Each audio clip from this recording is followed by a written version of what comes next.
Hey everyone, hope you're doing great. Welcome back to my channel. In today's video, we'll dive into what if Deku took leadership early. Smash that subscribe button, and be sure to peek at the description below. Let's begin. The engine of the bus hummed, a low vibration that traveled up through the soles of Izuku Midoriya's red sneakers. It was a grounding sensation, one he focused on to keep his hands from shaking. He sat near the back, his green eyes darting around the interior of the vehicle, cataloging the relaxed postures of his new classmates. To anyone else, Izuku looked like a nervous wreck. His shoulders were hunched, his hands gripping the straps of his backpack as if it contained the secrets of the universe, and his mutterings were a low, indecipherable buzz. But inside his head, the chaos was organized. It was a library of data being rapidly sorted. Ajitsuyu, frog form. High mobility in water, powerful leg strength, prehensile tongue. Range approximate 20 meters. Weakness, temperature extremes. Bakugo Katsuki, nitroglycerin sweat. High mobility via explosions. Close quarters dominance. Weakness, cold environments, overuse causing forearm strain. Uraraka Ochako, zero gravity. Support and rescue specialist. Combat application requires environmental debris. Nausea limit. He wasn't doing it to be creepy. He was doing it because it was the only way he knew how to make sense of the world. For 14 years, he had been the quirkless spectator, the boy on the sidelines watching gods walk among men. He couldn't punch through walls or breathe fire, so he had sharpened the only weapon he had, his mind. He observed. He analyzed. He deconstructed. Midoriya-chan? Izuku jolted, his mental filing cabinet slamming shut. Hi. Yes. Ajiri-san. The girl with the frog-like features blinked her large, dark eyes at him. Call me Tsuyu. I usually say what's on my mind, Ribbit. And I was thinking, your quirk is a lot like All Might's. The bus went silent. Or at least, to Izuku, it felt like the air had been sucked out of the vehicle. Kirishima, the redhead with the hardening quirk, stiffened. Even Bakugo, who was sulking in the front, seemed to twitch an ear back. WW what? No. I mean, wait. It's Izuku flailed, his hands making nonsensical shapes in the air. I mean, maybe the super strength part. But All Might doesn't break his bones when he uses his, right? So it's totally different.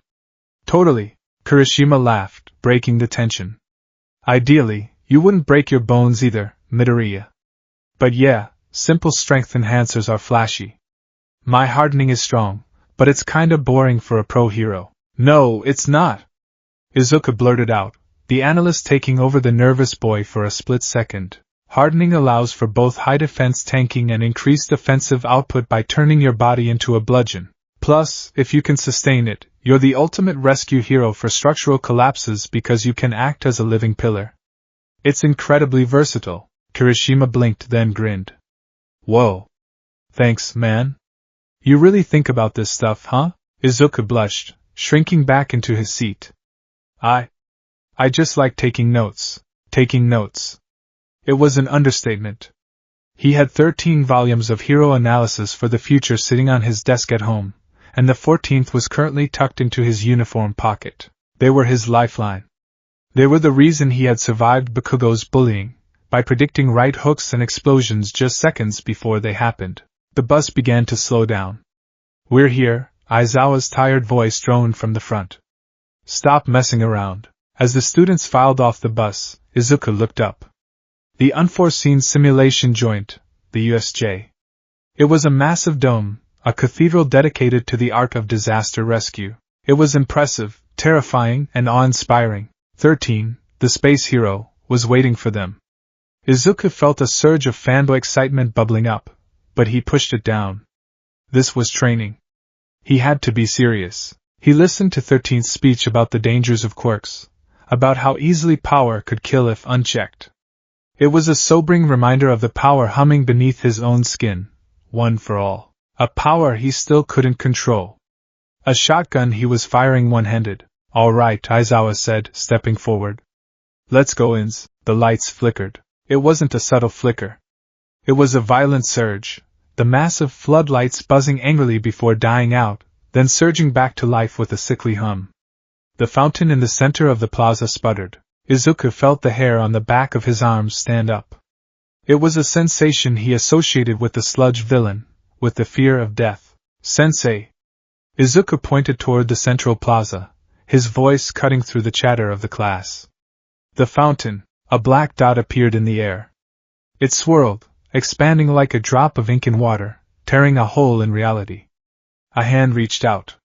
Then a face.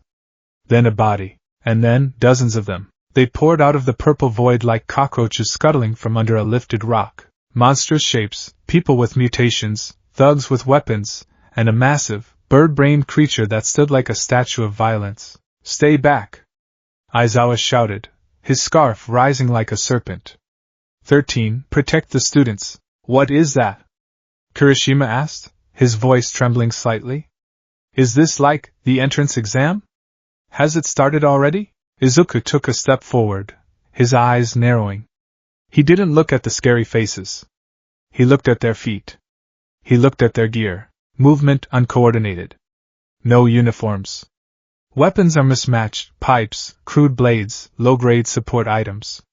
They are looking around confusedly. They aren't an army.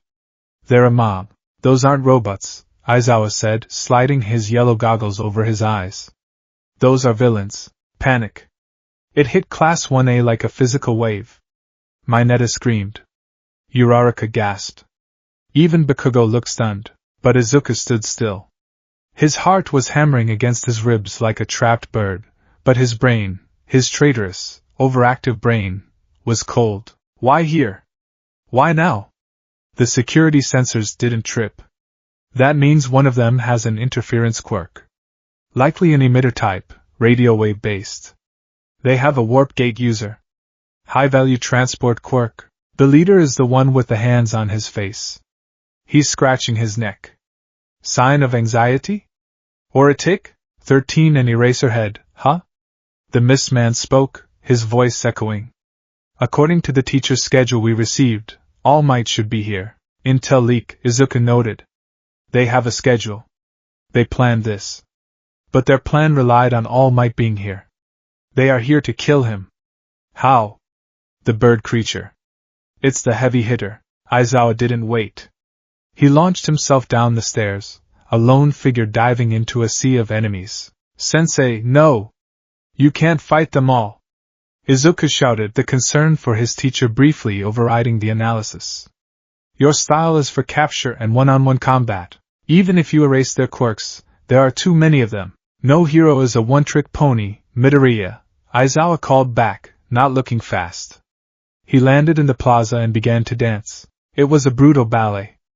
Aizawa moved like water, erasing a quirk with a glance, capturing a limb with his cloth, and using the villain's own momentum to slam them into their comrades. Izuku watched, mesmerized. He's controlling the line of sight. He's prioritizing the ranged attackers first. He's keeping constantly mobile so they can't get a beat on him. We have to go. Ida grabbed Izuku's shoulder. Midoriya! We need to evacuate. Izuku snapped back to reality. All right. They ran toward the exit, but the purple mist was faster. It surged up from the ground, blocking the massive doors. I won't let you, the mist said. We are the League of Villains. We have come to extinguish the symbol of peace. Bakugo and Kirishima didn't hesitate.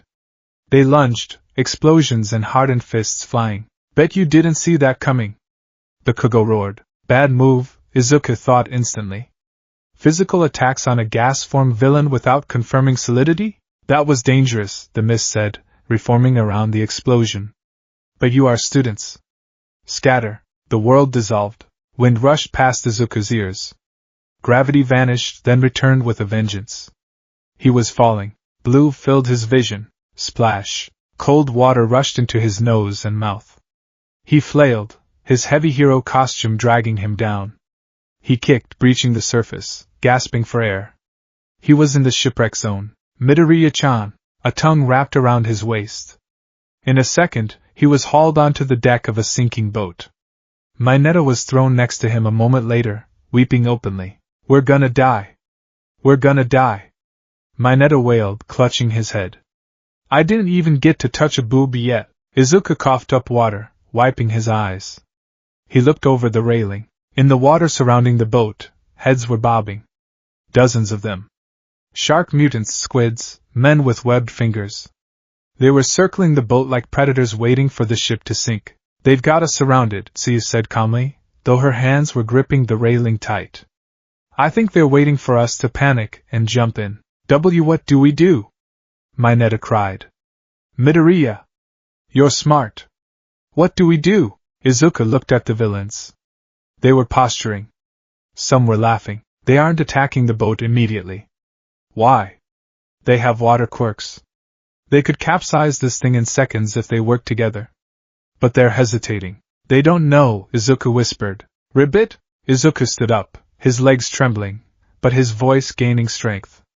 They don't know our quirks, Ajui-san. Tsuyu-chan. Look at them. They warped us here to separate us, to kill us individually.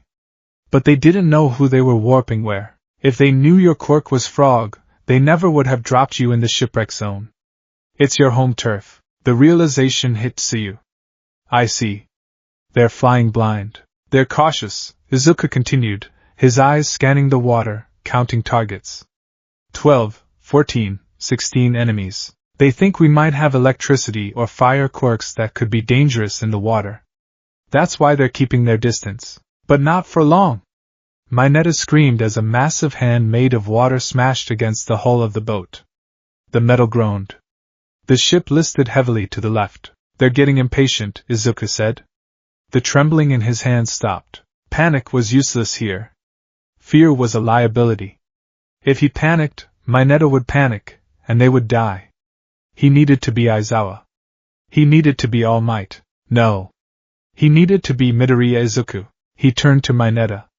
Mineta-kun. Your quirk. Explain it. Now. Mineta blinked, snot running down his nose. What? The sticky balls. Izuku barked, a tone of command slipping into his voice that he had never used before. How long do they stick? How strong is the bond? Can you bounce off them? Depending on how I feel, they stick for up to a whole day. They stick to anything but me. I bounce off them. Tsuyu-chan, Izuku turned to her. Leg strength? I can jump pretty far. And my kick is strong enough to crack concrete. Ribbit. Good. Izuku looked back at the water. The villains were closing in. The shark villain was opening his jaws. Izuku's mind constructed the diagram in midair. Variable A, Mineta's adhesion. Variable B, Tsuyu's mobility. Variable C, my power. He couldn't use one for all to fight them one by one. He would break his arm on the first punch, and then he'd be dead weight. He needed one shot. One massive, decisive strike. Listen to me, Izuku said. He didn't ask. He commanded. We aren't going to fight them. We're going to neutralize them in one stroke. Mineta and Tsuyu stared at him. The shy, stuttering boy was gone. In his place was someone calculating the trajectory of survival. Mineta, Izuku pointed to the edge of the boat. I need you to throw as many of your spheres into the water as you can. Not at the villains, around them. Carpet the water. But, do it!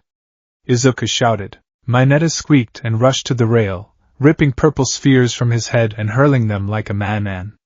Take this. And this. And this, the villains laughed. Look at the little kid throwing grapes. Tsuyu-chan, Izuku said, his voice dropping to a harsh whisper. When I give the signal, grab Mineta and jump. As high and far toward the shore as you can. Don't look back. What about you? She asked. I'll be right behind you. Just don't let go of me. Izuku climbed onto the railing. He looked down at the water. The villains were clustered together, mocking Mineta's projectiles. They were right in the center of the spread. Perfect. Now Tsuyu. Tsuyu's tongue wrapped around Izuku and Mineta. Her powerful legs coiled and exploded, launching them high into the air, away from the sinking ship. As they hung in the air, suspended in the artificial twilight of the USJ, Izuku acted. He clenched his right hand. He summoned the power. The red veins of one for all crackled across his skin. He didn't aim at a villain. He aimed at the center of the water, right where the villains were clustered. He didn't need a punch. He needed pressure. Detroit smash. Finger flick. He snapped his middle finger and thumb. Boom. The air pressure cannon blasted downward from his finger. It hit the surface of the water with the force of a bomb. The water didn't just splash, it displaced. A massive crater formed in the ocean, followed instantly by the rush of water filling the void. A whirlpool. Tsuyu gasped as she landed on the water's surface near the shore zone, skimming like a stone. The physics took over. The violent displacement of water sucked everything toward the center. The villains, screaming, were dragged into the vortex, and Mineta's balls were waiting. As the villains collided in the center of the whirlpool, they also collided with the hundreds of sticky spheres floating in the churn. Slap. Stick. Crunch. Get off me. I can't move. My fin is stuck to your face. In 10 seconds, the swirling vortex had created a massive, struggling ball of villains, all glued hopelessly to one another. They were a grotesque sculpture of failure, bobbing helplessly in the water. Tsuyu landed on the shore of the shipwreck zone, depositing Izuku and Mineta on the concrete. Izuku clutched his right hand. His thumb and middle finger were purple and broken, throbbing with agony. He bit his lip to keep from screaming. Midoriya. Mineta stared at the ball of captured villains. We beat them? We neutralized the immediate threat, Izuku panted, the pain making his vision swim slightly. Good job, Mineta-kun. Your quirk was the key. Mineta looked at his hands, then at the villains, then back at Izuku with a look of pure adoration. I did that. We need to move, Izuku said, forcing himself to stand. The adrenaline was fading, replaced by the cold reality of the situation. We need to get to the entrance and get help. Right, Tsuyu said. Let's go. They moved toward the central plaza, sticking to the shadows of the shoreline. Izuku led the way, his eyes scanning constantly. As they neared the edge of the water, Izuku froze. He saw the plaza. It was a massacre. Aizawa was still fighting, but he was slowing down. He was panting heavily, his elbow bent at a sickening angle. The fodder villains were mostly unconscious, littering the ground, but the hand villain, Shigaraki, was untouched. And the Nomu was standing there, silent, immobile. Eraserhead is cool, Shigaraki's voice carried across the quiet plaza. But he's losing steam. Noma, the beast moved. It was faster than the eye could follow. 1 second, Aizawa was standing. The next, the Nomu was behind him, slamming his face into the concrete. Sensei! Tsuyu gasped. Izuku felt the urge to scream. He felt the urge to run in, to use one for all to smash that monster. Stop. His brain slammed the brakes on his body. Look at that thing. It took a kick from Aizawa and didn't flinch. It broke the sound barrier just now. If I go in there, I die. If I die, I can't save anyone. He watched the Noma lift Aizawa by his arm. Snap. Another bone broken. Aizawa groaned, his head lolling. Tsuyu, Izuku whispered, his voice trembling but his words precise. Do you see Ida? Tsuyu squinted across the vast plaza. He's near the entrance. He's trying to get the door open. Kurogyri isn't there, Izuku noted. The mist guy is gone. Probably dealing with the others. If Kurogyri comes back, Ida can't escape. We need to buy time. Izuku looked around.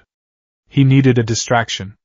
Something to pull Shigaraki's attention away from Aizawa, but without exposing themselves to the Noma. His eyes caught movement in the landslide zone to his right. A flash of a tail. A shimmer in the air. Ojiro. Hagakure. They were hiding behind a rock, terrified, watching the same scene. Izuku didn't think. He didn't weigh the social consequences. He acted as the field commander he didn't know he was. He cupped his good hand around his mouth. Ojiro. Flank right. Hagakure, light refraction pattern beta. Now! The shout was thunderous. It echoed off the dome of the USJ. It was a bluff. There was no pattern beta. He didn't even know if Hagakure could do that, but it worked. Shigaraki spun around, looking toward the landslide zone. Reinforcements? The Noma hesitated, its simple brain waiting for a command to address the new threat. Ojiro and Hagakure were confused, but Ojiro was a martial artist. He reacted to the tone of authority instinctively. He popped out from the rock and slammed his tail against the ground, creating a loud boom, while Hagakure, panic-stricken but following the lead, stripped off her gloves to become fully invisible and waved her arms, catching the light from the few remaining functional sparks. "Over there!" Shigaraki hissed. "Nomu killed the— Now Tsuyu!" Izuku screamed. He didn't wait for the Nomu to move. He sprinted.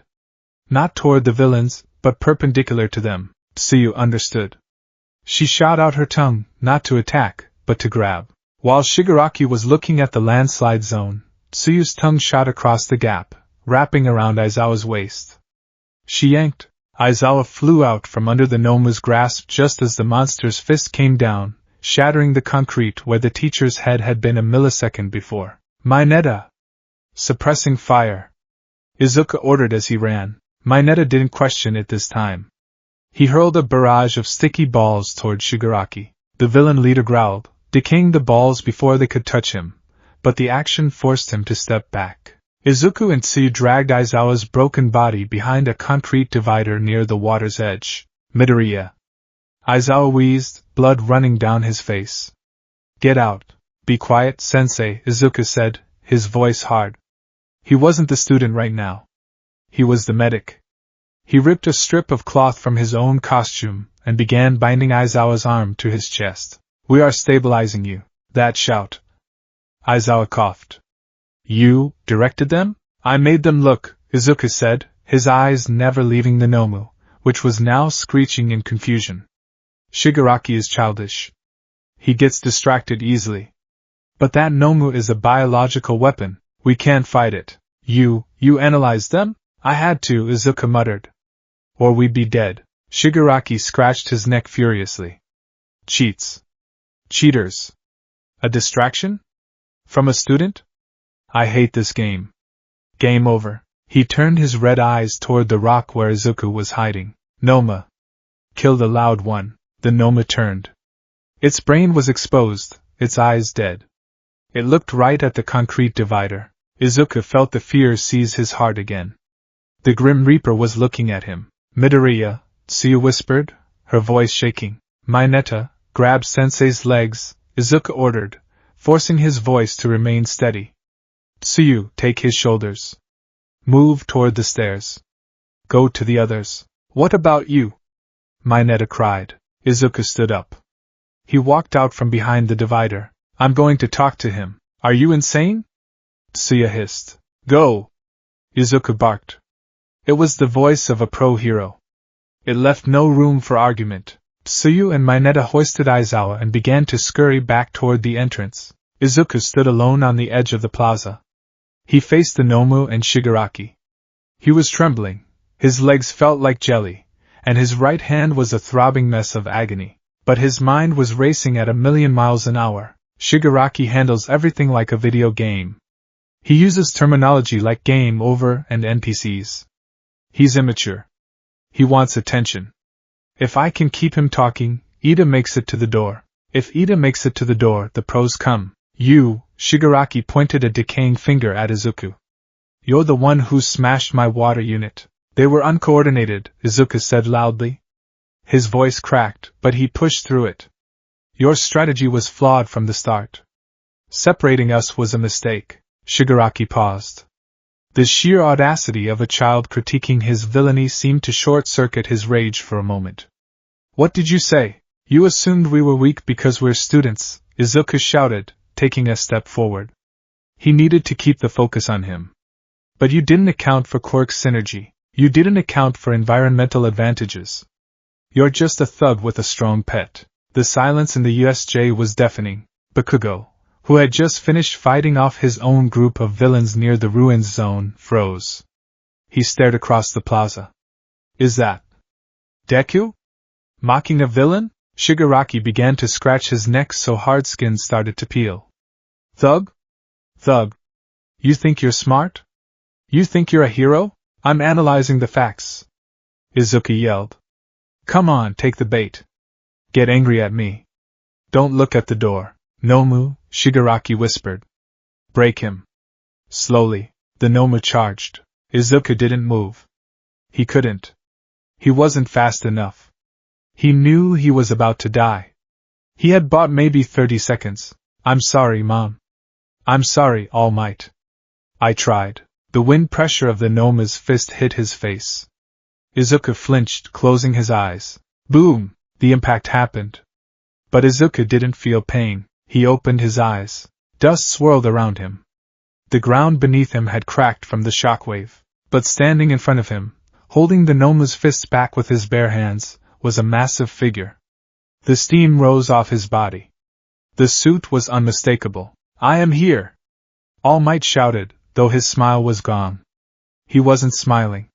He was furious. All Might! Izuku gasped, his knees finally giving out. He collapsed to the ground. All Might glanced back over his shoulder. His blue eyes locked onto Izuku's tear-filled green ones. Young Midoriya, All Might said, his voice low and rumbling. I saw that. You held the line. He shoved the gnome back with a blast of wind. Rest now.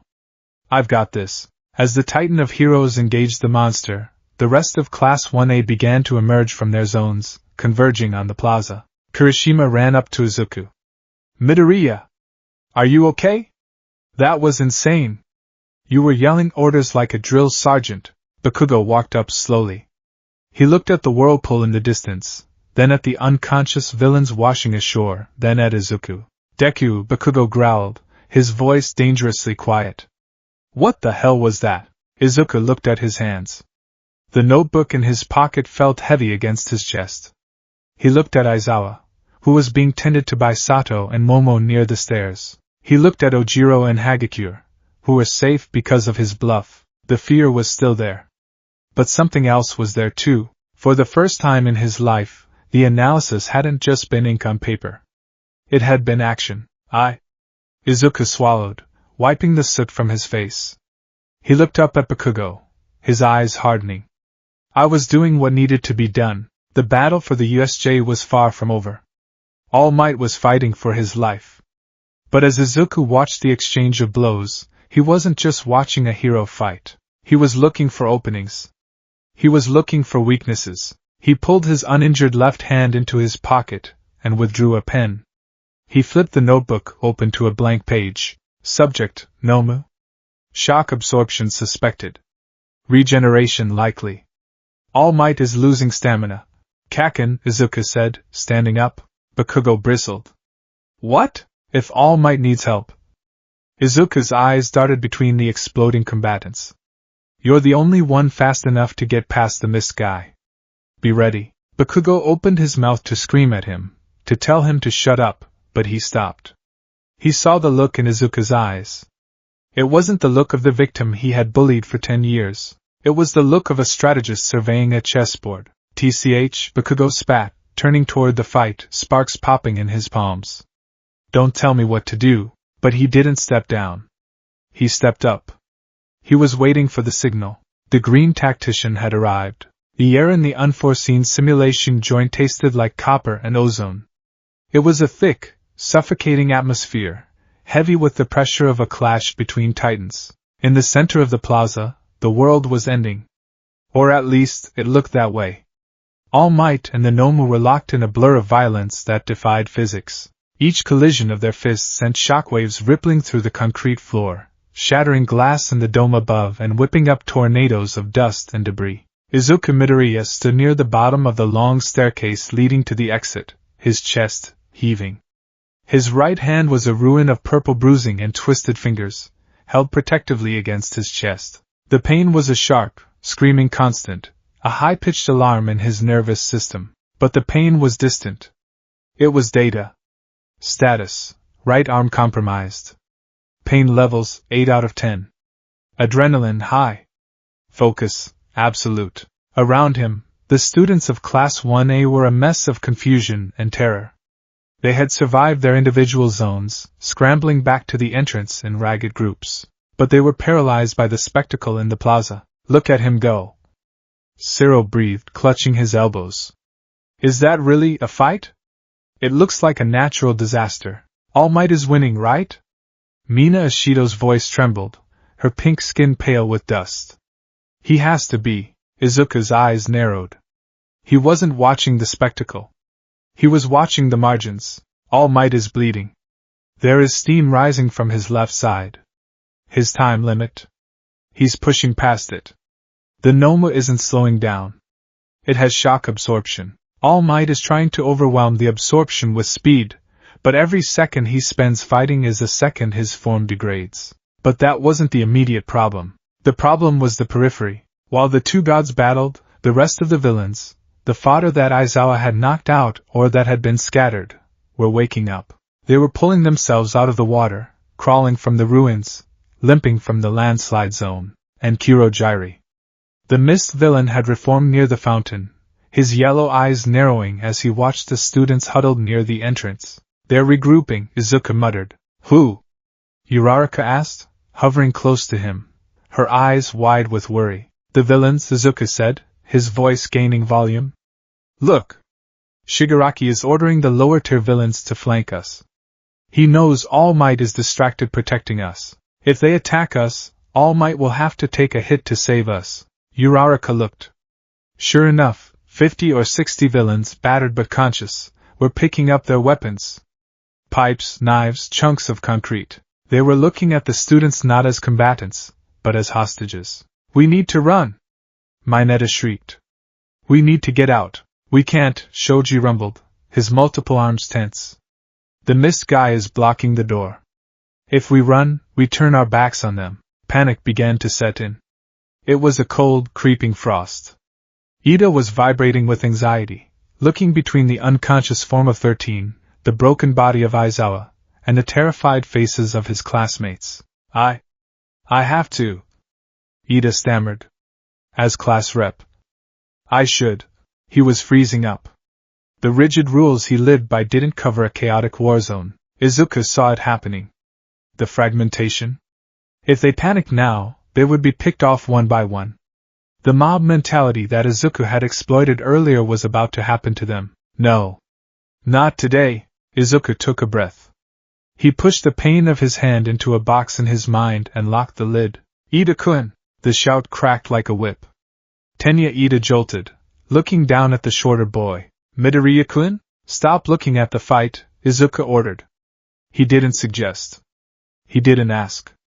He spoke with the absolute certainty of a mechanic diagnosing an engine.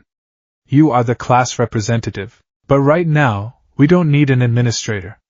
We need an engine. Ida blinked, the fog of panic clearing slightly.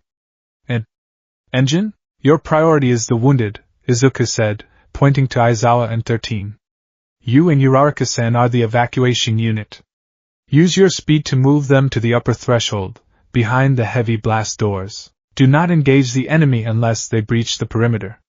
Do you understand? Yes. Ida straightened, his jaw setting. I understand. Uraraka-kun, help me with 13-sensei. Right. Uraraka nodded, her face hardening. Sato. Shoji. Izuku spun around. You two are the heavy lifters. Get Aizawa-sensei up the stairs. Be gentle but fast. Go! The two large students didn't even question it. They moved instantly, scooping up the unconscious teacher. With the wounded moving, the dynamic shifted. The students who were frozen now had motion around them. Motion created momentum, but the villains were charging. A wave of them was sprinting across the plaza, screaming war cries. They're coming! Jiro shouted, plugging her jacks into her boots. There's too many of them. Everyone, get back! Momo Yayorozu cried out, creating a metal staff. We have to retreat. No! Izuku stepped to the front of the group. If we retreat up the stairs, we bottleneck ourselves. They have ranged quirks. They'll pick us off on the climb. We have to hold the ground at the base. Hold the ground? Kaminari yelped. Dude, look at them. They have weapons. We're just kids. We are hero students. Izuku roared, his voice breaking into a desperate rasp. And we have the advantage if we stop acting like individuals. He turned his head. Kaken! Kirishima-kun! Bakugo was standing 10 feet away, trembling with rage. He was watching All Might, looking like he was about to launch himself into the suicide mission of fighting the Noma. Don't order me around, Deku! Bakugo snarled, sparks popping on his palms. I'm going to blast that bird brain into orbit. You can't hurt the Nomu. Izuku shouted back. Bakugo stiffened. Ha! You looking down on me? I'm analyzing the data. Izuku stepped into Bakugo's personal space. It was terrifying. Every instinct in his body screamed that Bakugo was going to blow his face off. But he held his ground. That thing took a 100% smash from All Might and didn't move. Your explosions won't scratch it yet. But look at the mist. Izuku pointed at Kurogyri, who was expanding his dark fog to cover the charging villains. The misuser is the gatekeeper, Izuku said rapidly, speaking Bakugo's language, the language of challenge. He's the one who warped us. He's the reason we can't escape. He's fast, intangible, and slippery. No one here has the reaction time to tag him. Izuku looked Bakugo dead in the eye. Except you. Bakugo's eyes widened slightly. Kirishima can tank the hits, but he's not fast enough, Izuku pressed, manipulating the ego he knew so well. Todoroki relies on stationary ice. You're the only one with the aerial mobility and the blast speed to suppress the mist villain. If you don't keep him busy, he'll warp the fodder right behind our lines and massacre us. Izuku took a deep breath. I'm not ordering you, Kaken. I'm telling you that you're the only one who can handle the boss unit while we deal with the minions. Are you the MVP or not? Bakugo stared at him. For a second, the silence stretched, heavy and dangerous. Then, a feral grin split Bakugo's face. It wasn't a nice smile. It was a shark sensing blood. Don't think I'm doing this for you, you damn nerd, Bakugo growled. He turned to Kirishima. Shitty hair. On me. If you lag behind, I'll kill you myself. Kirishima grinned, hardening his fists. You got it, Bakugo. Let's clear the way. Boom. Bakugo launched himself into the air, flying over the heads of the charging villains straight toward Kurogyri. Kirishima sprinted below him, acting as a battering ram. He listened? Sero asked, stunned. He didn't listen, Izuku muttered, turning back to the group. He just accepted the challenge. The fodder villains were closing in. 50 meters. Izuku looked at the remaining students. Momo, Jiro, Kaminari, Tokoemi, Ashido, Aoyama, Ojiro, Hagakure, Sero, Mineta, Koda. Listen up! Izuku yelled, raising his good arm. Formation Delta. Defensive phalanx. What does that mean? Ashido cried. Heavy hitters in the front. Range support in the middle. Rescue and utility in the back. Izuku's mind was a blueprint. He grabbed Tokoemi's shoulder. Tokoemi-kun, Dark Shadow is weaker in the light, but has range. Front line, center. Keep them at bay, acknowledged, Tokoemi said. Dark Shadow emerged, screeching. We shall revel in the darkness. Or the twilight. Ojiro-kun, Hagakure-san, flank Tokoemi. Protect his sides. Right. Ojiro swished his tail. Yayorozu-san. Izuku turned to the tall girl. She looked uncertain, clutching her staff. I can make cannons. Or shields. She offered frantically. No time for complex structures. Izuku commanded. We need suppression. Can you make capturing nets? Or insulation sheets? Why yes. Make them. Now. Kaminari-kun. Kaminari jumped. Yeah, you're our nuke, Izuku said. But you can't fry us. Yayorozu is going to build you a designated firing zone. When I give the signal, you unleash everything you have. But not yet. Got it. The stun gun is ready. Kaminari gave a thumbs up, looking significantly more confident now that he had a specific job. Jiro-san, Sero-kun, Aoyama-kun. You are fire support. Keep the villains from grouping up. If they cluster, scatter them. The villains were 20 meters away. Here they come! Tokoemi shouted. Dark Shadow. Black Ink. The clash began. It wasn't the chaotic brawl of the zones. It was a meat grinder. The first wave of villains, mostly thugs with mutation quirks increasing their strength, slammed into Dark Shadow. But instead of being overwhelmed, Dark Shadow held firm, bolstered by Ojiro covering its blind spots with disciplined martial arts kicks. Die, kids! A villain with spikes growing out of his chest lunged at Ojiro. Thwip! A line of tape shot past Ojiro's ear, wrapping around the villain's legs.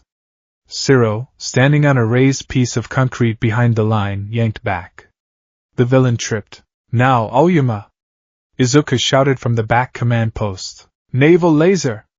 Aoyama fired a precise beam, blasting the tripping villain in the chest and knocking him back into his comrades. Left flank! 3 enemies! Izuku called out. Ashido! Use your acid to create a barrier on the floor. Don't let them pass. Mina slid forward, spraying a line of corrosive acid. The villains skidded to a halt, terrified of melting their shoes. Jiro!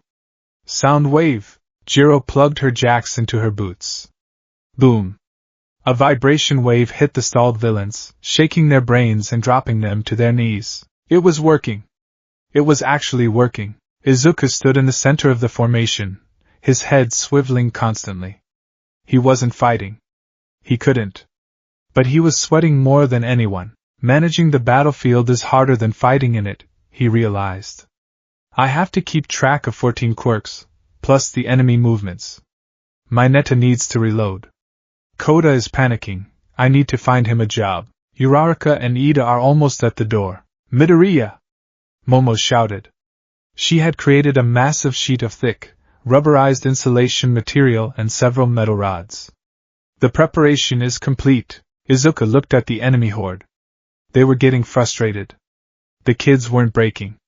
The villains were beginning to bunch up, trying to push through the center of the line by sheer weight of numbers. Nearly 30 villains were now pressed together, trying to crush Dark Shadow. Pull back! Izuku screamed. Front line, disengage. Roll out right and left. Tokoemi and Ojiro didn't hesitate. They trusted the voice that had kept them safe for the last 3 minutes. They dove to the sides. The villains stumbled forward, suddenly meeting no resistance. They cheered. We broke them. Get them! They rushed into the gap, right onto the metal rods Momo had driven into the ground. Kaminari! Connect to the rods. 1.3 million volts. Izuku pointed. Kaminari stepped forward, grinning like a maniac. He placed his hands on the conductive rods protruding from Momo's insulation mat. Indiscriminate shock. Full discharge. Electricity, bright yellow and crackling with the sound of 1,000 birds, erupted from Kaminari. But instead of flying everywhere and hitting his classmates, the current followed the path of least resistance. The metal rods and the conductive flooring Yayorozu had laid out, funneling directly into the mass of villains. Zazakak! The plaza lit up. 30 villains seized up in unison, their skeletons flashing like cartoons as the voltage scrambled their nerves. The scream was collective, then cut short as they all collapsed, smoking and twitching. Kaminari stood there, giving a double thumbs up. Wait, Yayorozu! Catch him! Izuku ordered. Momo caught the brain-fried Kaminari before he could fall. She looked at the pile of unconscious villains, then back at Izuku. Her eyes were shining. It worked perfectly. The grounding, the conductivity. Don't celebrate yet. Izuku barked, though his knees were shaking. Reform the line. Shiro, tape them up before they wake up. Mineta, stick them to the floor. Yes, sir!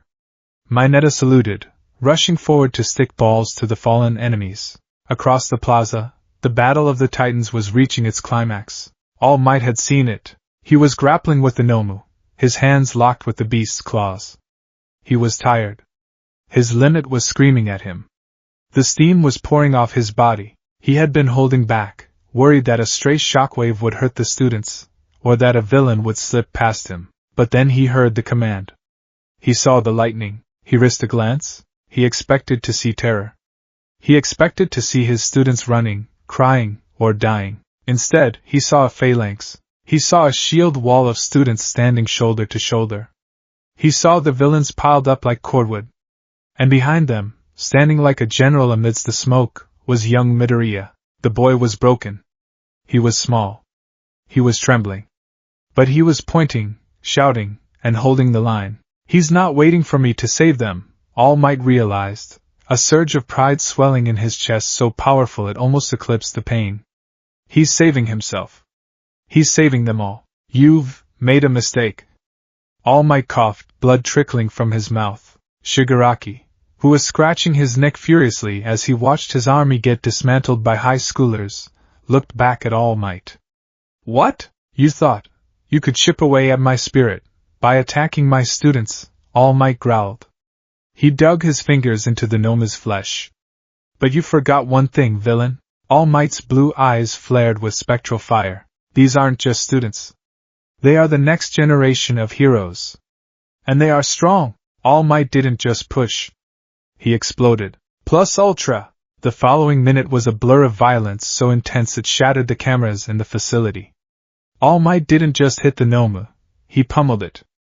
300 punches in 60 seconds, each one faster than the last. He overwhelmed the shock absorption.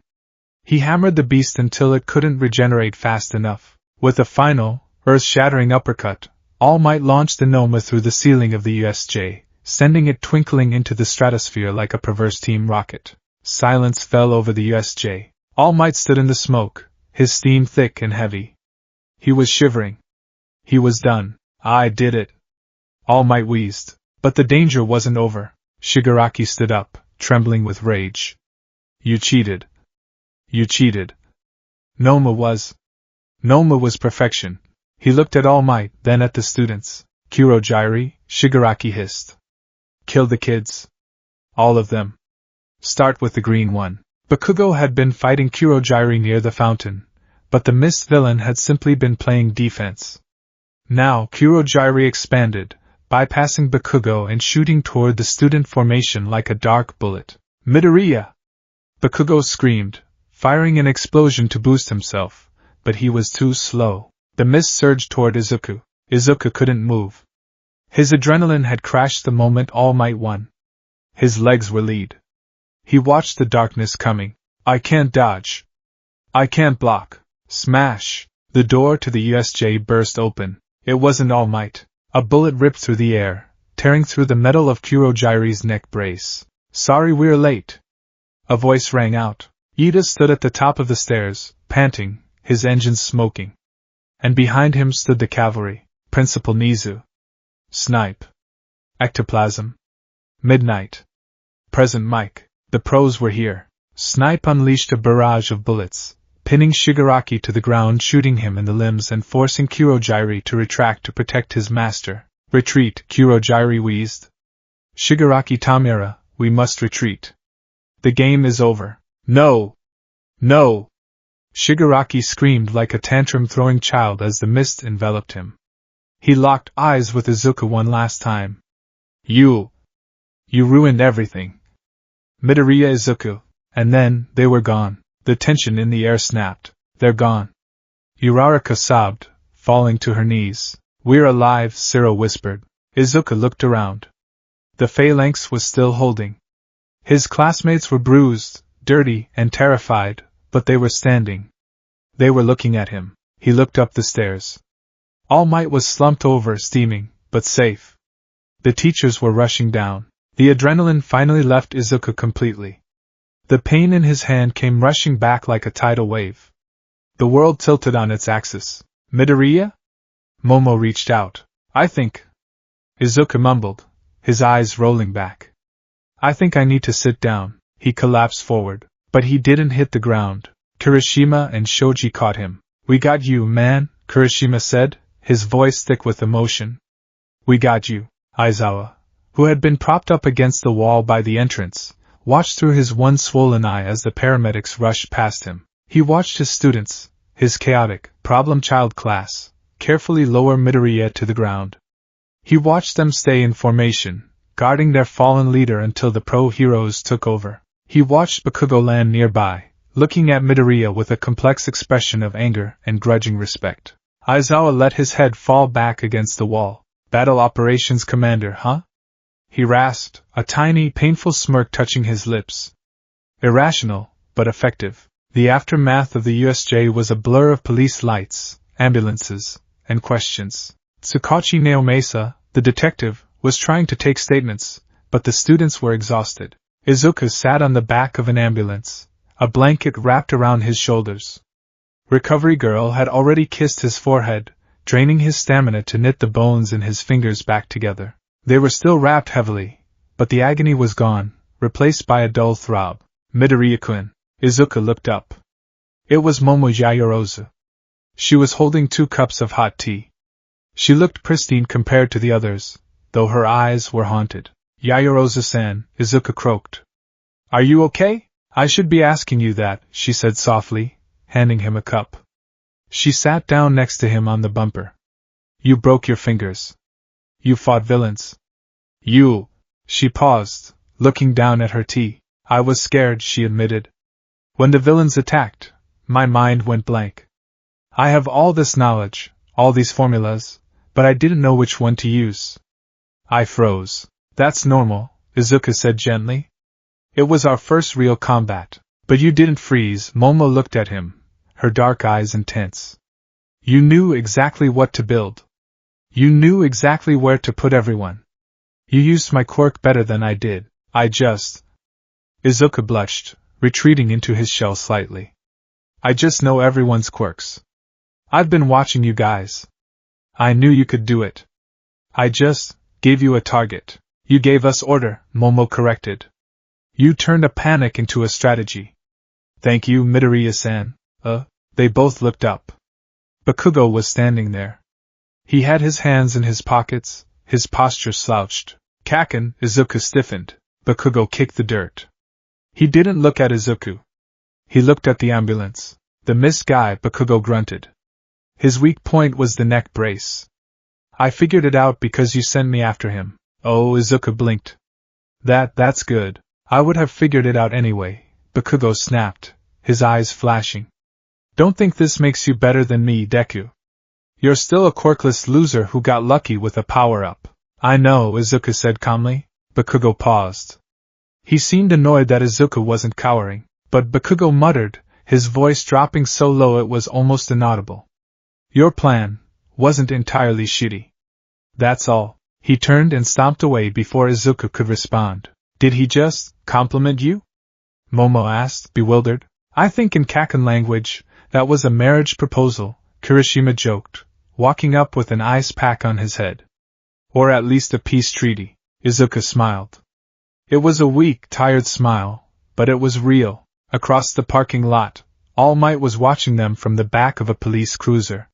He was in his skinny form, coughing into a handkerchief. You picked a good one, Toshinori, Gran Torino's voice would have said if he were there. Yes, All Might whispered to himself. I picked a hero. But it seems... I also picked a leader. All Might pulled out his phone. He typed a message to Nizu. Subject, curriculum change. We need to rethink the training schedule for Class 1A. They aren't just students anymore. They've been baptized by fire. And they have a nucleus. As the sun began to set, casting long shadows over the UA gate, Izuku Midoriya looked at his notebook. It was stained with water and dirt. He closed it. He didn't need to write down what happened today. He would remember every second. And he knew, with a terrifying certainty, that this was just the beginning. The villains would come back. They would be organized next time, so we have to be better, Izuku thought, his grip tightening on the notebook. Next time, I won't just hold the line.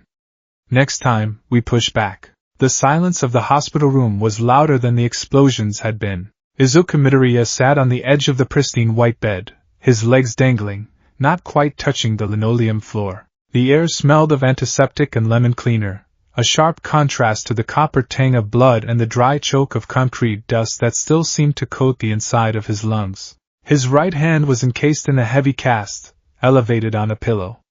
Recovery girl had done her work, the bones were knitted, the structure restored, but the phantom ache remained. It was a throbbing reminder of the price of one for all. But we lived, Izuku thought, his good hand gripping the thin hospital blanket. We all lived. The door creaked open. It wasn't a nurse. It was a skeletal figure in a baggy yellow suit, looking more like a ghost than a man. All Might, Izuku breathed, straightening his posture instinctively. Toshinori Yagi stepped inside, closing the door softly behind him. He looked exhausted. His sunken eyes were shadowed, and there was a tremor in his hands that hadn't been there a week ago. The battle with the Nomu had taken months off his already shortened lifespan. Young Midoriya, Toshinori said, his voice a low rumble. He pulled up a plastic chair and sat down with a heavy sigh. How is the hand? Recovery girl says I'll have full mobility in a few days. Just soreness, Izuku replied quietly. He looked down at his lap. All Might. I'm sorry, Toshinori blinked. Sorry? Whatever for? I couldn't do anything, Izuku whispered. I stood there. I yelled orders. I made others fight. But when the Nomu came, when Shigaraki targeted me, you had to save me. I was a liability. The room went quiet. The clock on the wall ticked. Tick, tick, tick. Is that what you think happened? Toshinori asked. Izuku looked up, confused. Toshinori leaned forward, his blue eyes piercing through the gloom. I watched the security footage, my boy. Before I arrived. I saw what happened at the shipwreck zone. I saw the plaza. He pointed a long, bony finger at Izuku's chest. You say you made others fight. I say you deployed assets. You say you stood there. I say you held the command post. Toshinori's expression softened, a small, proud smile touching his lips. Do you know why I chose you, Izuku? Because I moved when no one else did? Yes. Because of your heart. But a hero needs more than a heart. They need a head. Toshinori tapped his temple. Strength without direction is just violence. Yesterday, you gave your class direction. You turned a terrified group of teenagers into a unit. You didn't just save yourself, you saved Aizawa. You saved the students from psychological collapse. Izuku felt tears prickling his eyes. But I was so scared. A general is allowed to be scared, Toshinori said softly. As long as his soldiers don't see him shake. He stood up, placing a large hand on Izuku's uninjured shoulder. Rest now. The world is changing. The villains are organizing. And if the enemy is building an army, then perhaps it is time we built one too. Yue High School, faculty meeting room. The large monitor on the wall paused. The image on the screen was grainy, taken from a surviving backup camera in the USJ's ceiling. It showed a bird's-eye view of the central plaza. On the screen, a small cluster of students was arranged in a tight formation, a wedge shape. Flashes of light from Kaminari and blasts from Aoyama were visible. They were holding back a wave of villains 3 times their size. Principal Niza sat at the head of the table, his paws folded, his black eyes glittering with a dangerous kind of delight. Fascinating, Nizu chirped. Truly fascinating. Around the table, the mood was somber. Snipe, Ectoplasm, Midnight, and Cementos were reviewing the breach. But the focus had shifted from the villains to the students. The formation is standard riot control, Snipe noted, tilting his cowboy hat. Heavy melee in front, ranged support in the middle, non-combatants in the rear. It's basic police doctrine. It's basic for us, Midnight corrected, tapping a fingernail on the table. These are first-year students. They've had exactly 1 combat training class. They shouldn't know how to execute a covering fire maneuver, let alone a phalanx. They didn't know, a raspy voice came from the corner. Shota Aizawa lay on a sofa, encased from head to toe in bandages, looking like a discarded Halloween prop. His voice was muffled, but the authority was still there. Midoriya told them, Aizawa wheezed. I heard him. Before I passed out. He was calling out quirks. He was assigning lanes of fire. He knew exactly who could do what. That boy. Vlad King, the homeroom teacher for Class 1B, frowned. Midoriya. He's the one who breaks his bones, right? The glass cannon? He's not a cannon, Niza corrected, rewinding the footage to the moment Izuku yelled at Ojiro to create a distraction. He is a conductor. Niza hopped off his chair and waddled toward the screen. He pointed at the pixelated figure of Izuku. Look at his positioning. He is never in the front, yet he is the most exposed. He places himself where he can see the entire battlefield. He identified the villain's lack of coordination and exploited it instantly. This isn't just instinct. This is intelligence. He's a problem child, Aizawa grumbled, though there was no heat in it. He's reckless. He challenged a villain leader to a debate to buy time. It was illogical. It was suicidal. It worked, Midnight said softly. It did, Aizawa admitted. He struggled to sit up, wincing. The class dynamic has been volatile. Bakugo's aggression, Ida's rigidity, Todoroki's isolation. They were individuals, but in that plaza, for 10 minutes they were a team. And Midoriya was the glue. Niza turned to the teachers. We are facing a new threat. The League of Villains is not just a gang, they are zealots with resources. If they are going to target our students, we cannot just train them to be strong solo heroes. We must train them to survive war. The principal smiled, and it was the smile of a creature that enjoyed a complex puzzle. Keep an eye on Midoriya Izuku. I believe we may have accidentally enrolled a tactician. Class 1A homeroom. The atmosphere in Class 1A was brittle. It was the first day back since the incident. The morning sun streamed through the windows, illuminating the dust motes dancing in the air, but it did little to warm the room. There was no chatter. No Mineta making perverted comments. No Bakugo screaming at his desk. Everyone sat in their seats, staring ahead or glancing nervously at the door. They were survivors now. They shared a trauma that no other class in the school could understand. The door slid open. Izuku walked in. The reaction was immediate. Head snapped up. Midoriya! Kirishima was the first out of his seat. He rushed over, grabbing Izuku's good shoulder. Man! You're back. How's the hand? It's fine, Izuku stammered, overwhelmed by the sudden attention. Recovery girl fixed it mostly. Dude, Zero leaned back in his chair, grinning. You were crazy out there. I still can't believe we pulled that off. We thought we were goners, Kaminari admitted, rubbing the back of his neck. Until you started yelling at us. I mean, seriously, Formation Delta? We don't even have a Formation Delta. I made it up on the spot, Izuku admitted, blushing furiously as he walked to his desk. I just needed a name that sounded official? So you guys would listen. It worked, Tokoyami said from his desk, Dark Shadow nodding in agreement.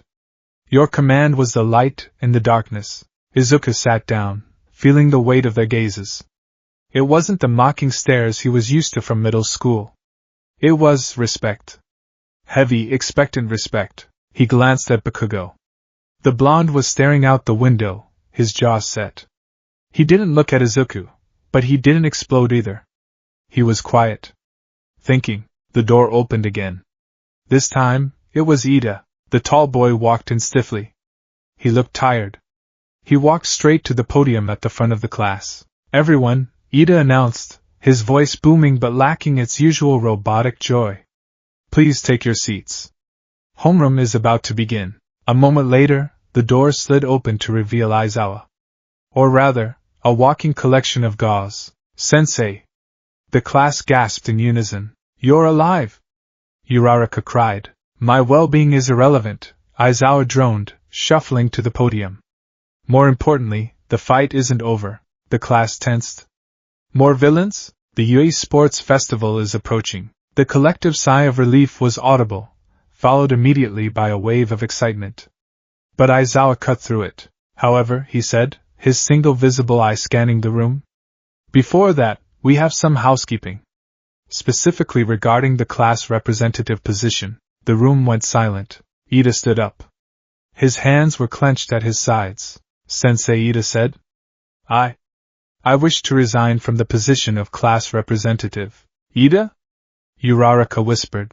Ida turned to face the class. His face was pained. At the USJ. I panicked. When the sirens failed and the teachers fell, I froze. I was worried about protocol when I should have been worried about survival. I am not fit to lead you in a crisis. He took a deep breath and pointed a hand toward the back of the room. Midoriya Izuku took charge when I could not. He assessed the situation, he rallied the class, and he coordinated our defense. He has the judgment and the courage that a leader requires. I nominate Midoriya for class representative. I second that. Kirishima shouted. Midoriya was a beast out there. I third it, Kaminari added. I'd follow him. All eyes turned to Izuku. Izuku felt his stomach drop. Me? Class rep? He looked at Ida. He saw the genuine regret in his friend's eyes, but also the hope. He looked at the class. They were nodding. Even Momo was smiling encouragingly. Izuku stood up slowly. His legs felt shaky. Izuku started. He looked at his scarred hand. Class rep handles paperwork. Class rep handles discipline. Class rep is the face of the class. I can't be class rep, Izuku said firmly. The class blinked. Huh? Kirishima paused. Why not, man? Because that's not what I did, Izuku said, finding his voice. He walked to the front of the room, standing next to Ida. Ida-kun is the one who got us organized to get on the bus. Ida-kun is the one who checks if we're all present. Ida-kun is the moral compass, Izuku explained, turning to his friend. You didn't fail, Ida. You were just in the wrong gear. We need you to be the representative. We need your structure. But Ida started. But Izuku interrupted, turning to Aizawa. Sensei. I realized something at the USJ. We aren't just students. We're a target. And we need to be able to fight as a unit. Izuku took a deep breath. I don't want to be class representative, I want to be the strategist. I want to help with training. I want to help everyone figure out how to use their quirks together. Aizawa stared at him for a long moment. The silence stretched. A strategist, Aizawa mused behind his bandages. There is no such position in the student handbook. Then make one, Izuku said. The audacity of it shocked even him. Please, Aizawa's eye crinkled. It might have been a wince, or a smile. Very well. Ida remains class representative. Midoriya takes the role of Battle Operations Commander. It's an informal title. Don't let it go to your head. Battle Operations Commander, Kaminari whispered. That sounds way cooler than Class Republic, Midoriya, Aizawa said. If you're going to be the commander, you better have something to show for it. How exactly do you plan to help them? Izuku reached into his bag. He pulled out a battered, charred notebook. It was hero analysis for the Future 14. I have notes, Izuku murmured. Notes? Ashido leaned forward. Like stalking notes? No. Izuku waved his hands frantically. Analysis. Look. He opened the book.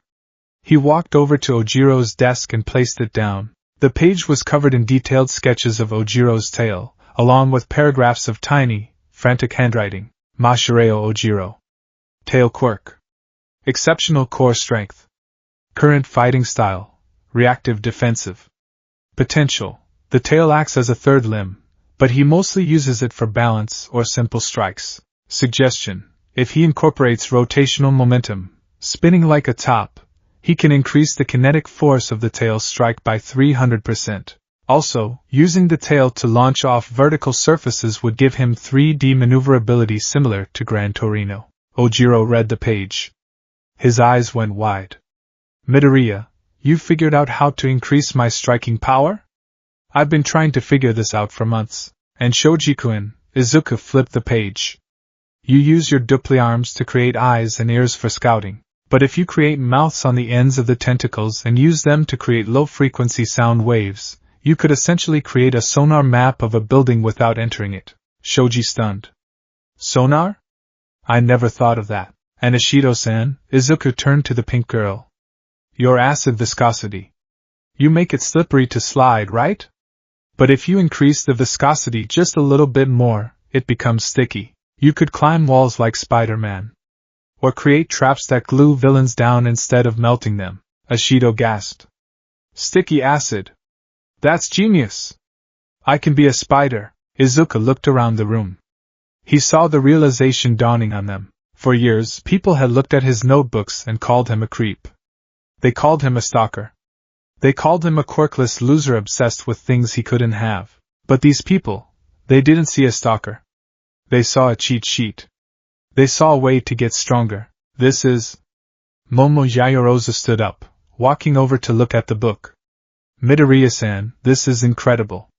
You have analyzed our strengths, weaknesses, and potential synergy. It's just a hobby, Izuku mumbled, clutching the book to his chest. It's not a hobby, Todoroki spoke up from the back. His voice was cool, but intense. It's intel. And in a war, intel wins battles. Aizawa watched the scene unfold. He saw the way the students were leaning in, the way they were looking at the green-haired boy not as a peer, but as a resource. Alright, settle down, Aizawa grunted. Midoriya, keep that book safe. If the villains get it, you're all dead. Now, let's talk about the sports festival. Lunchtime, the cafeteria. Usually, the cafeteria was a place of cliques. The cool kids sat together. The quiet ones sat in the corners. Izuku usually sat with Ida and Uraraka. Today, however, he was intercepted. Midoriya! Mina Ashido blocked his path, tray in hand. Behind her were Kaminari, Siro, and Kirishima. The Baku squad, minus Bakugo, who was sulking at a solo table. Sit with us, Mina demanded. We need to talk about this sticky acid thing. Izuku blinked. Okay. He sat down at their table. It felt strange. These were the loud, popular kids. The types who would have ignored him in middle school. Now they were looking at him like he was a guru. So Kaminari leaned in, nearly dipping his elbow in his curry. You got anything for me? I mean, I fry my brain every time I go big. It sucks. Izuku took a bite of his rice, his brain switching into analysis mode. Well, Kaminari-kun, the problem is that you discharge electricity indiscriminately. Your brain short-circuits because the voltage backwashes into your nervous system. Exactly. So I'm doomed to be the idiot? No, Izuku shook his head. You need a regulator. Like a lightning rod. Or a pointer. He grabbed a napkin and a pen. He drew a quick sketch. If you ask the support course to build you a shooter, something that fires a small conductive disc, you could aim your electricity. The electricity would arc from you to the disc. You wouldn't have to push it out in a sphere. You could shoot it in a line. It would require less voltage for the same effect, meaning you don't fry your brain. Kaminari stared at the napkin. A pointer? Like a laser gun for lightning? Basically. Midoriya, you are a god, Kaminari whispered reverently. What about me? Siro asked, flexing his tape elbows. I'm just tape, man. Just tape? Izuku's eyes lit up. Siro-kun, your tape has high tensile strength. You have mobility superior to almost anyone. But you use it mostly for capture. Have you considered traps, tripwires, nets? But also barricades. Izuku gestured with his chopsticks. If you weave the tape into a thick mesh, it becomes a shield. You can create instant cover for your teammates. You aren't just mobility, you're the combat engineer. In the USJ, when you trip that villain? That changed the flow of the fight. You control the environment. Siro looked at his elbows with new appreciation. Combat engineer. I like the sound of that. And Kirishima-kun, Izuku turned to the redhead. Hit me, Kirishima grinned. I know I'm simple. I just get hard and hit stuff. Simplicity is reliability, Izuku said seriously. But your hardening has a time limit, right? And it cracks if you take too much damage. Yeah, it gets brittle. You fight like a brawler. You tank hits, Izuku critiqued gently. But if you learned grappling, judo or wrestling, you would be unstoppable. If you grab someone while you're hardened, they can't break your grip. You don't need to punch them. You just need to hold them until they give up. You become a living vice. Kirishima's eyes widened. Manliness is submission holds, controlled suppression, Izuku corrected. The table fell into a buzz of conversation. They were talking strategy. They were talking combos. So if Siro sets a trap, Mina said, gesturing wildly, and I grease the floor leading to it.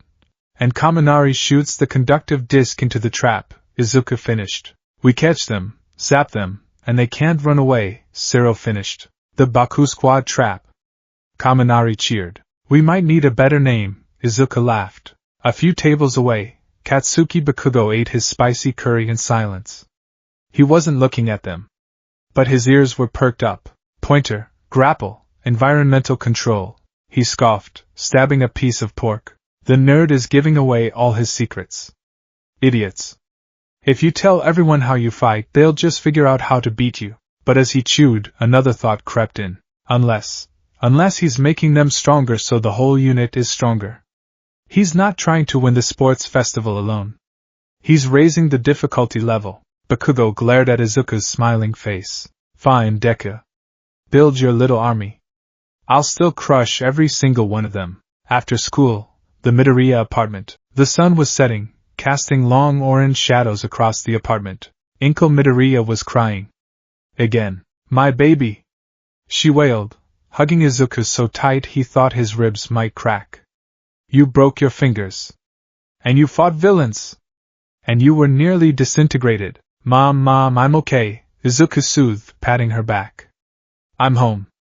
I'm safe. I worry so much, she sniffled, pulling back to look at him. She touched his bandaged hand tenderly. You're always getting hurt. It's part of the job, Mom, Izuku said softly. Inko looked at him. Really looked at him.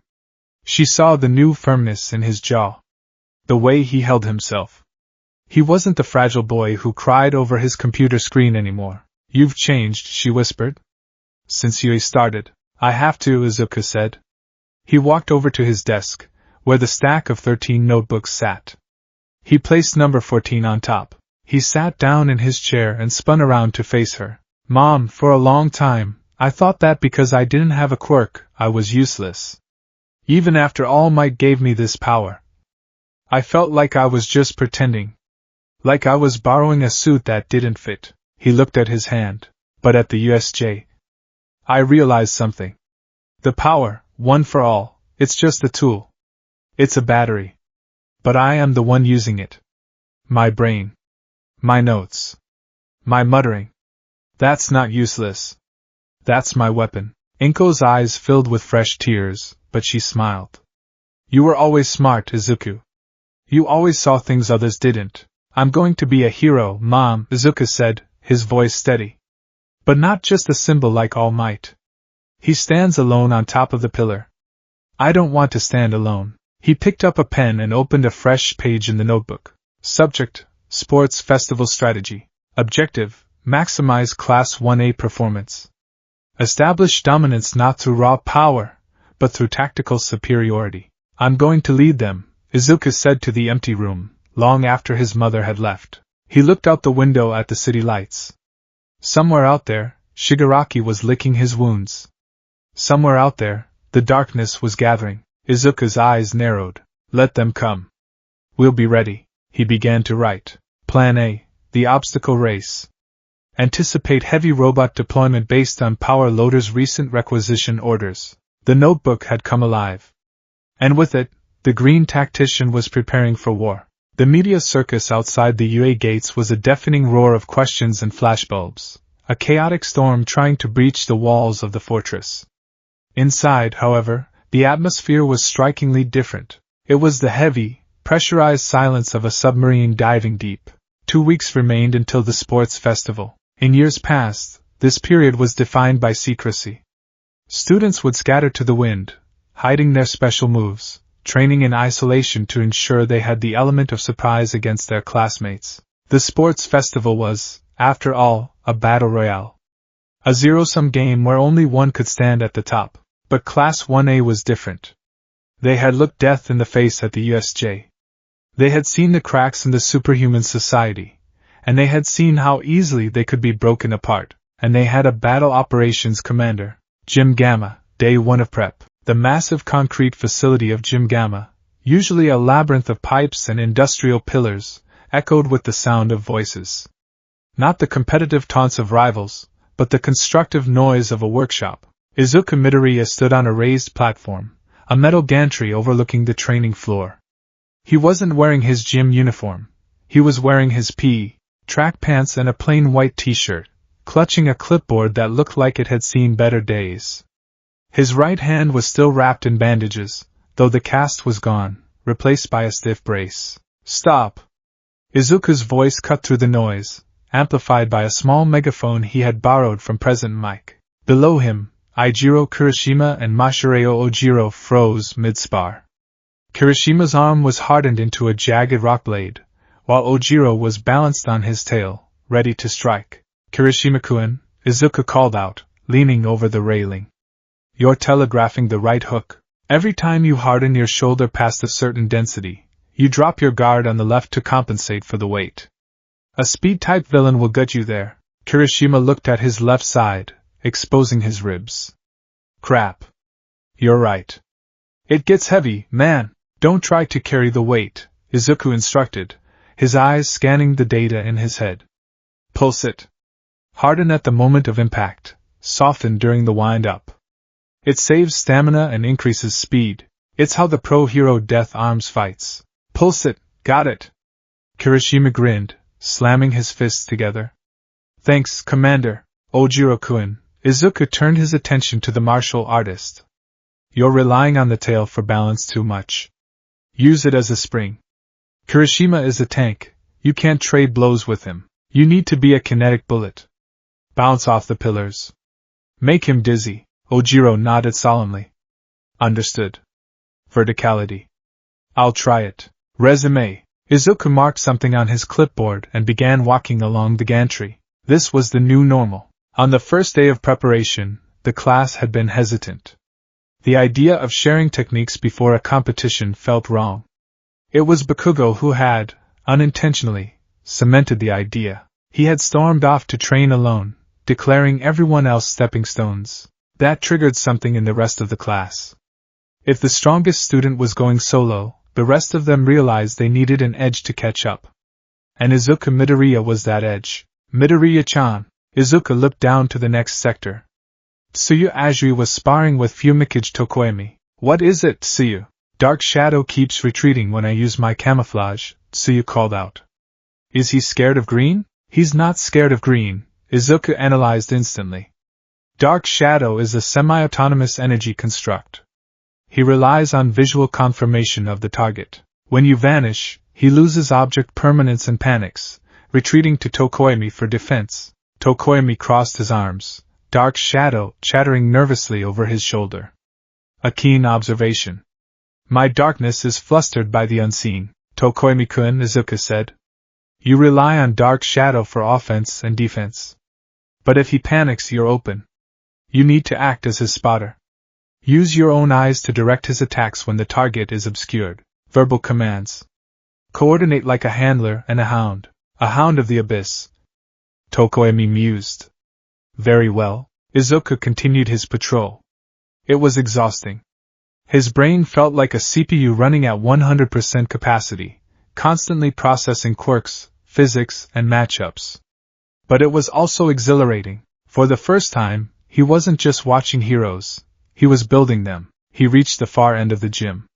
This was the quiet zone. Momo Yayorozu was creating Russian nesting dolls. Hundreds of them.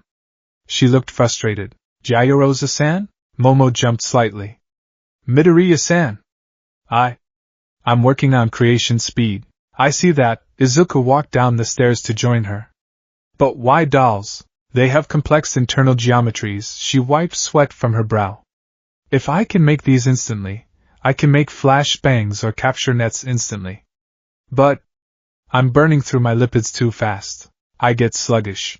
Izuku looked at the dolls. Then he looked at Momo. It's about efficiency, Izuku said softly. You're visualizing the entire object, atom by atom, every time, right? Yes. That's how my quirk works. But in combat you don't need art. You need function. Izuku picked up a doll. If you need a shield, don't make a Roman scutum with engravings. Make a raw sheet of tungsten. Don't visualize the aesthetics. Visualize the material. Strip it down to the bare code. Momo's eyes widened. Strip it down. Less processing power for the brain, less energy for the body. Exactly. Be a factory, not an artist.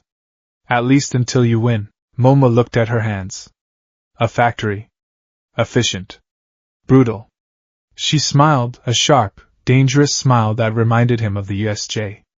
I can do that. The locker room, break time. The boys sat on the benches, chugging sports drinks. The air was thick with the smell of sweat and deep heat spray. Man, Midoriya is a slave driver, Ciro groaned, leaning back against his locker. He had me swinging like Tarzan for 2 hours straight. My elbows are on fire. But you got faster, Sato pointed out, munching on a sugar cube. I saw you. You crossed the gym in 4 seconds flat. Yeah, well. Ciro grinned. It feels good. Knowing what you're doing, I mean. Mineta was lying on the floor, weeping quietly. He made me stick myself to the ceiling and dodge tennis balls. Why? Why is he so cruel? To build your core strength and reaction time, Ida said, chopping the air with his hand. Midoriya's methods are unorthodox, but the logic is sound. We are improving at an exponential rate. Where is the commander anyway? Kaminari asked, looking around. He went to find Todoroki, Kirishima said, lowering his voice. He said something about incomplete data. The room went quiet. Todoroki, huh? Siro winced. That guy is intense. He hasn't joined a single group session. He thinks he's above it. Bakugo's voice cut through the air from the corner. Bakugo hadn't left. He was sitting in the corner, his back to everyone, ostensibly checking his phone. But he was listening. He thinks we're all extras, Bakugo spat. Just like Deku thinks he's the director of the movie. Come on, Bakugo, Kirishima ventured. Midoriya is just trying to help. Why don't you join in? With your combat sense and his strategy. Shut up, Bakugo growled. He stood up, slamming his locker shut. I don't need his help. And I don't need yours. I'll show you all. In the festival, strategies don't matter when you get blasted in the face. He stormed out. Kirishima sighed. He's stubborn. He's scared, Tokoemi said quietly. Bakugo? Scared? Kaminari laughed nervously. No way. Not of us, Tokoemi said, his beak clicking. He is scared of falling behind. For a man who defines himself by victory, the rise of a rival leader is a threat to his existence. Ground Beta, the frozen zone. Shoto Todoroki stood alone in a simulated urban environment. The building in front of him was encased in ice. It was a glacier in the middle of a city, a monument to his power. He exhaled, a cloud of white mist escaping his lips. Frost coated the right side of his face. He was cold. Bone-deep cold. It's impressive, a voice said. Todoroki didn't turn. He knew who it was. The footsteps were distinctive, light, hesitant, but rhythmic. Midoriya, Todoroki said coldly. I told you. I'm not interested in playing soldier with the rest of the class. I know, Izuku said, walking into his field of vision. He was holding his notebook, staring at the ice. I'm not here to ask you to join the group. I'm here to tell you why you're going to lose. Todoroki turned slowly.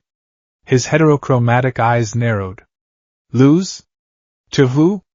You, maybe. Or Bakugo. Or even Ida, Izuku said calmly. He tapped his pen against the paper. I've been watching you, Todoroki-kun.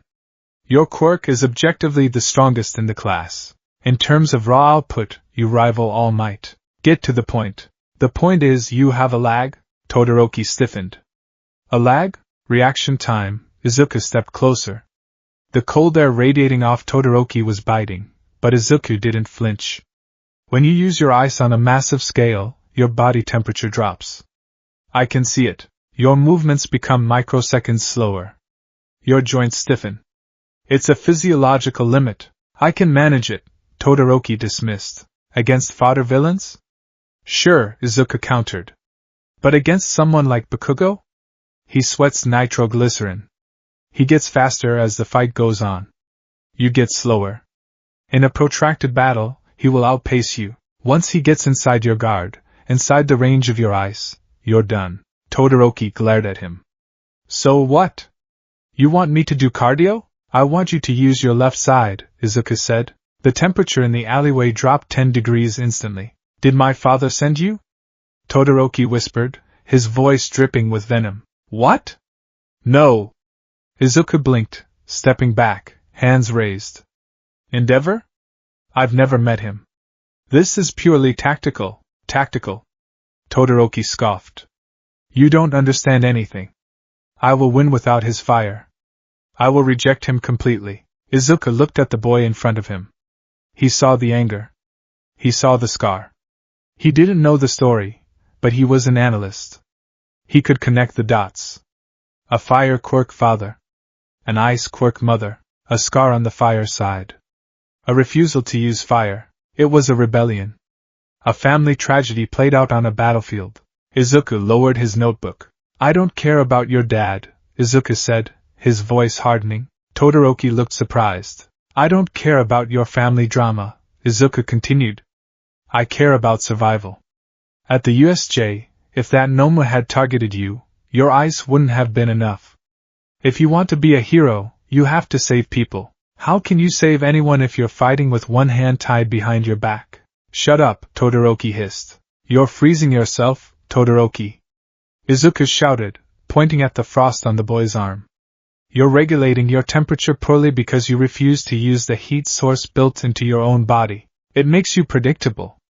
It makes you vulnerable. A villain won't care about your daddy issues. They'll just kill you. Todoroki slammed his foot down. A jagged spike of ice erupted, stopping inches from Izuku's face. Izuku didn't flinch. He stared through the translucent ice at Todoroki's furious face. You're the battle operations commander, right? Todoroki said, his voice trembling with suppressed rage. Stick to commanding the grunts. Leave the real power to me. Todoroki turned and walked away, the ice crunching beneath his boots. Izuku let out a breath he had been holding. He was shaking. Confronting Todoroki was scarier than the villains. He's stubborn, Izuku thought, looking at the ice spike. But he heard me. I planted the seed. Now I just have to hope it grows before it kills him. Nighttime, Dagoba Municipal Beach Park. The piles of trash were long gone, cleared by 10 months of hellish training. Now, the beach was a pristine stretch of sand under the moonlight. Izuku stood near the water's edge. He was alone. He looked at his right hand. He clenched it into a fist, one for all. It was the ultimate power. And it was useless to him. Every time he used it, he broke. At the entrance exam. At the quirk assessment. At the USJ. I can't lead if I'm broken, Izuku thought, frustration bubbling up in his chest. I can't be the commander if I'm being carried out on a stretcher. Aizawa-sensei. He got taken out because he jumped into the fray to protect us. If I want to lead Class 1A, I have to be able to stand in the front. He closed his eyes. He visualized the power. Usually, he imagined it as an egg in a microwave. Exploding. Or a switch he flipped on. Smash, he whispered, throwing a punch at the air. He stopped just before activation. He knew if he followed through, his arm would snap. Why? Why does All Might make it look so easy? He thought about the USJ. He thought about the notebook. Analysis. Break it down. Don't think about it as magic. Think about it as physics. What was one for all? It was energy. Stockpiled power. When I use it, I summon 100% of the energy to a single point. My fist. My finger. My arm. It's like trying to push a swimming pool of water through a garden hose. The hose bursts. Izuku sat down in the sand. He pulled out a notebook. Not a hero analysis notebook. A sketchbook. He drew a stick figure. He drew a large circle representing the power. He drew an arrow pointing to the arm. Constraint, he wrote. The vessel is too small for the output. Solution 1. Increase vessel size, muscle form. Impossible. I'm not All Might. Solution 2. Decrease output. He had tried that. 5% Detroit smash. But in the heat of the moment, he always panicked and clenched too hard, drawing too much power. It was all or nothing. Why is it all or nothing? He thought about driving a car. You don't floor the gas pedal every time you want to move. You idle. The engine is always running, distributing power to the wheels evenly. Wait. Izuku looked at the stick figure. I'm turning the engine on and off. Every time I punch, I turn the key, floor the gas, and blow the engine. I need to leave the engine running. He stood up. Don't summon the power to the arm. Summon it, everywhere. He closed his eyes. He felt the ember of one for all in his chest. Instead of pushing it to his fist, he let it flow. Like blood. Like oxygen. He let it trickle down his legs. Up his spine. Into his shoulders. Into his fingertips. Don't clench, he whispered. Flow. Green lightning sparked across his skin. It wasn't the violent, jagged lightning of a smash. It was a low, humming aura. He felt light. He felt the sand beneath his feet with acute clarity. He took a step. Boom. He shot forward 10 meters instantly, kicking up a spray of sand. He didn't break his leg. He didn't shatter his foot. He stumbled, rolling into a somersault and springing to his feet. I didn't break. He looked at his body. The lightning was still there, crackling gently. Full cowling, he named it instantly. It just felt right. He wasn't All Might. He wasn't a tank. I'm a tactical vehicle. High mobility. Rapid response. He threw a punch. It wasn't a mountain-shattering blast. It was just a very, very strong punch. Fast. Sharp. He grinned. It was a wild, manic grin in the moonlight. This changes everything. I don't have to stay in the back anymore. I can lead the charge. 1 week later, Gym Gamma. The progress in Class 1A was terrifying. Under Izuku's guidance, they weren't just training quirks, they were training doctrine. They had developed call signs. They had developed hand signals. The Baku Squad, a name that stuck despite Bakugo's absence, had become a legitimate special ops unit. Mina, Siro, and Kaminari moved in sync, creating kill zones of traps and electricity. The rescue team Ida, Uraraka, Tsuyu, Shoji practiced rapid extraction techniques that looked more like kidnappings, they were so fast. Izuku stood on the floor this time, not the gantry. He was wearing his costume, the green jumpsuit with the rabbit ears, though he had made some modifications. He wore heavier boots and braces on his arms. Okay, everyone, take 5. Izuku called out. Hydrate. We run the simulation again in 10 minutes. As the students scattered to their water bottles, 2 figures approached Izuku. Tenya Ida and Ochako Uraraka. They looked serious. Ida-kun? Uraraka-san? Everything okay? Izuku asked, wiping sweat from his forehead. Midoriya-kun, Ida adjusted his glasses. They glinted in the gym lights. We have a request. Sure, what do you need? More mobility drills. No, Uraraka stepped forward. Her usually bubbly face was set in a frown of determination. She punched her palm. We want to fight you, Izuku blinked. Fight me? Like sparring? Yes, Ida said.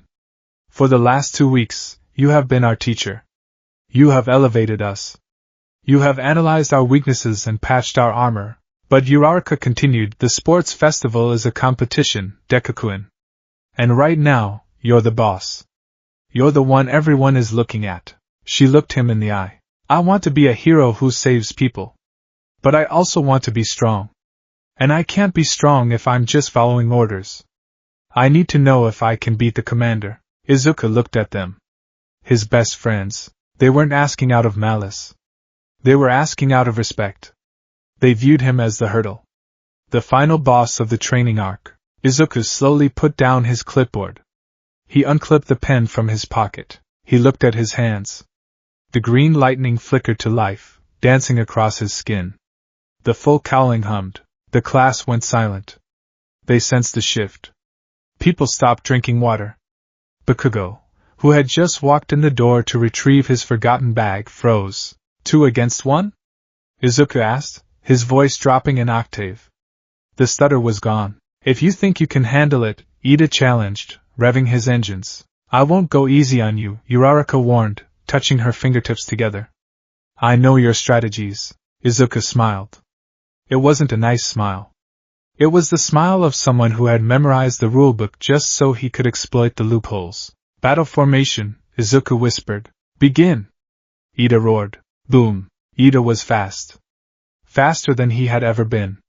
He closed the gap in a blur, aiming a high kick at Izuku's head. Reciprocating burst. Speed high. Trajectory linear. Izuku didn't dodge backward. He dodged forward. He ducked under the kick, sliding between Ida's legs. As he passed, he tapped Ida's calf with a precise, low-power flicker of 5%. It wasn't enough to hurt, but it was enough to knock Ida off balance at high speed. Ida stumbled, his engine stalling for a split second. Uraraka! Ida shouted. Debris began to float. Uraraka had touched the loose concrete chunks on the floor. She swung her arm like a baseball bat. Comet home run! A pillar of concrete flew at Izuku. Object size large. Speed medium. Threat knockback. Izuku jumped. With full cowling, he cleared the pillar easily, bouncing off the ceiling of the gym. He's flying? Mineta gasped from the sidelines. He's bouncing, Bakugo muttered, his eyes wide. Like the raccoon eyes told the tail guy to do. He's using everyone's tricks. In the air, Izuku spun. Ida? Your turn radius is your weakness, Izuku shouted. Ida was trying to turn around, drifting like a race car. Izuku landed right behind him. And Uraraka? You focus too much on the object, not the user. Izuku grabbed Ida's arm and Uraraka's wrist as she tried to touch him. He used Ida's momentum against him. He threw Ida into Uraraka. Crash! The two friends tangled together, tumbling across the mat. Izuku stood over them, the green lightning fading. He wasn't even out of breath. Analysis complete, Izuku said, offering them a hand. Ida groaned, adjusting his crooked glasses. Incredible. You used my own speed to neutralize Uraraka-kun. Uraraka took his hand, pulling herself up. She looked frustrated, but also awed. I couldn't even touch you. You were always 3 steps ahead. Because I know you, Izuku said softly. I know how you move. I know how you think. That's why I'm the commander. He looked around the gym. The entire class was staring at him. They saw the power. They saw the full cowling. They realized that while they had been sharpening their knives, Izuku had been building a gun. Listen up! Izuku addressed the class. The sports festival is in 2 days. We are going there to win. Not just one of us. All of us. Yeah! The class roared back. The energy was electric. They were a unit. They were a legion. In the doorway, Bakugo watched. His hands were shaking. Not from fear. From anticipation. Full cowling. Bakugo thought. So you finally figured out how not to be a glass doll, Deku. He turned and walked away, a savage grin on his face. Good. It wouldn't be satisfying to kill you if you broke on the first hit. The night before the festival, Izuku sat at his desk. The notebook lay open. Class 1A, combat readiness 100%, morale high, strategy flexible. He turned the page. Threat analysis, Class 1B, threat analysis, Hitoshi Shinso General Studies, threat analysis, Shoto Todoroki. He tapped the pen on Todoroki's name. The boy hadn't changed his style. He was still relying on brute force ice. He hadn't listened. If we meet in the tournament, Izuku thought, I won't be able to just talk him down. I'll have to show him. He looked at his hero costume hanging on the door. It was no longer just a costume. It was a uniform. Tomorrow, the world would be watching. Tomorrow, the green tactician would go to war.